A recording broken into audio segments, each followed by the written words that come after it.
Hello everyone, my name is Sarafi and I'm happy to meet you all. And today we're going to be talking about some TCG content. So what I want to talk about today is card balance and card design. With the recent banning of Baron de Fleur, as well as Warlord Savage Dragon, there has been some discussion about what a good card could look like.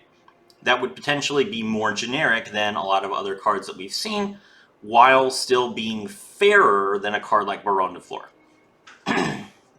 Now, to be clear, I do not agree with this ban. I think that Baron de Fleur is only being banned in the TCG because the TCG is completely different from the OCG. I think the OCG and the TCG having different ban lists is a very negative thing for the game. Because while the TCG occasionally gets TCG exclusive content, for the most part they just get drip fed everything that's printed for the OCG, and the OCG follows its own ban list. A card like Baron de Fleur, I think, is not a big deal in a format that has max seed, because if you get max seed, then Baron is basically like a way to make a somewhat acceptable board in 2 summons.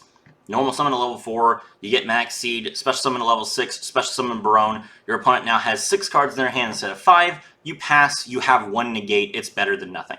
That is why I think Baron is printed, why I think it was made, and I think it's perfectly acceptable. The problem in the TCG is that we don't have any cards that discourage players from spamming a bunch of summons, except for Nibiru the Primal Being, which ironically Baron negates and stops. So we need more ways to discourage people from spamming combo decks in the TCG, because the OCG doesn't have that problem. That said, let's move forward and let's talk about cards that I think could potentially be a good example of a more generic interaction than a card like, for example, Sword Soul Changying, because that card, while it is technically generic, is a level 10 synchro that requires you to banish cards, and it's a Wyrm, it's not like, it's generic on its face, but it's not a card that you're going to see in a lot of decks, mostly just in decks like Sword Soul. So let's take a look at a card that is actually generic that I think sees excellent play and is a great example of card design. That card is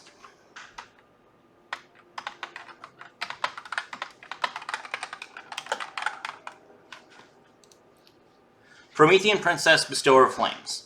This card is, in my opinion, an example of excellent card design for a generic interaction card that a lot of decks can run.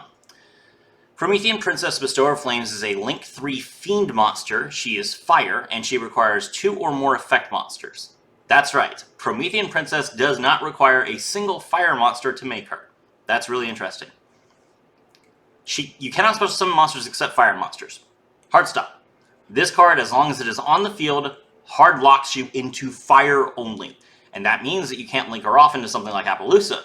You can link her off into something like Amblo Whale, which a lot of decks do run to get her off the field, but that is still not a card like Appaloosa. So she does restrict decks that are not fire from playing her in certain ways.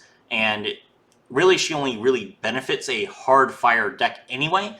So I don't have a problem with this. I think that this is very well designed to encourage you to play her in fire-centric strategies while not being too detrimental to those fire-centric strategies. You can only use each of the following effects of Promethean Princess, Bestower of Flames once per turn. During your main phase, you can special summon 1 fire monster from your graveyard. That is fantastic. This is a very easy way for you to get extra value out of a card that has a soft once per turn, or to link climb. You could potentially, if you get ashed, you can make Hita steal the ash, link into Promethean Princess revive whichever monster you use to make Hita, and then go into a link 4. So that's really solid. It does give you great options for climbing, and I do think that Ash Blossom, which is a card that has been, it's been talked about whether Ash needs to be banned or not. Ash has seen some drop in play in the TCG because she is so easy to counter for fire decks because of Promethean Princess and Hita. And that's great. Now, this effect is not a quick effect. It lets you just climb, it lets you build, it lets you get value. And that's a good first effect for her to have. And then the second effect is, If a monster is special summoned to your opponent's field while this card is in your graveyard, except during the damage step, you can target one fire monster you control and one monster your opponent controls, destroy them, and if you do, special summon this card. That is fantastic interaction. So we have a way for you to interrupt your opponent from the graveyard, which is very easily telegraphed. Your opponent knows that Princess is in your graveyard. They know that it's coming.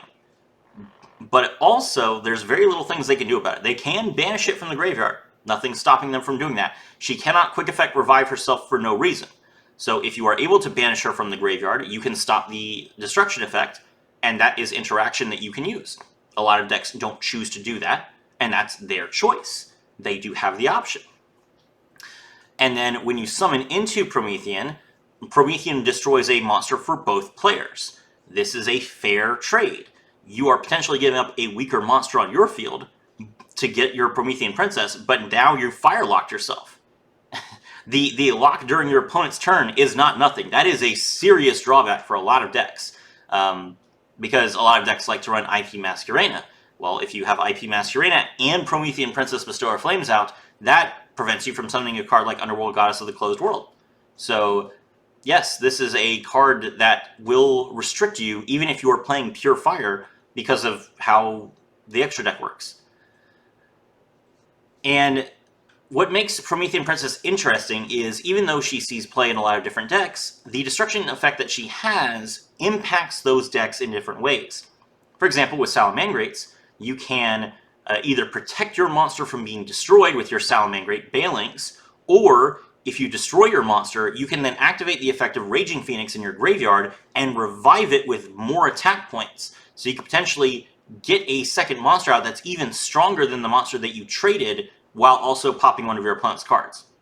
So Salamangrate has unique synergy with Promethean Princess. Similarly, Snake Eyes, if you destroy Flamberge, for example, then Flamberge's Grave Effect will trigger, and it'll summon 2 level 1s from the graveyard, which could potentially trigger their on-summon effects and draw you cards, or interact with your opponent in some way, potentially get you more value on the field.